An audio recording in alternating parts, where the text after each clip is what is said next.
این همی گلو را ازی در پاتالوگ میزنیم. این دفعه یک کوادراتش 360 سومونای پشتش را ارسکلو میزنیم.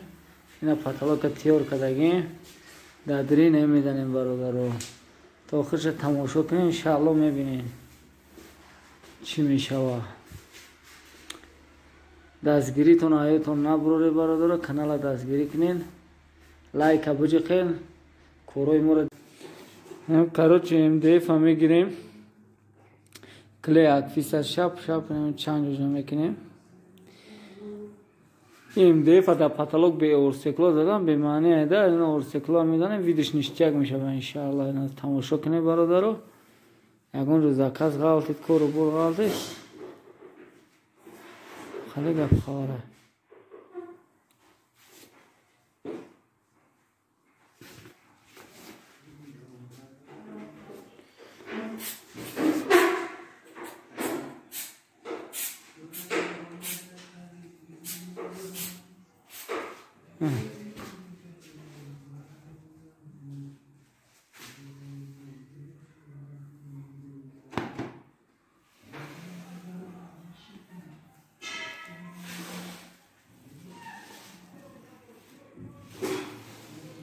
تمام قبل نشتیک شد.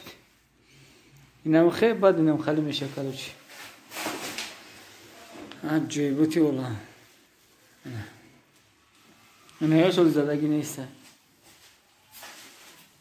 این MDF در همه پاتالوگ نشد سومش. این همه قایق پاتالوگ نمو میدانیم. این چینه یک 4000 چند قشید ده. نرخش هم تنجی بده. یکی ویچ هم تنجه. اینه برادرو. اینه ایگلم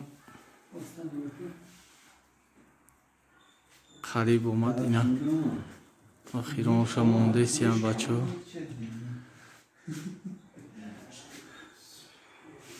آخیرانش چسبونده سیان.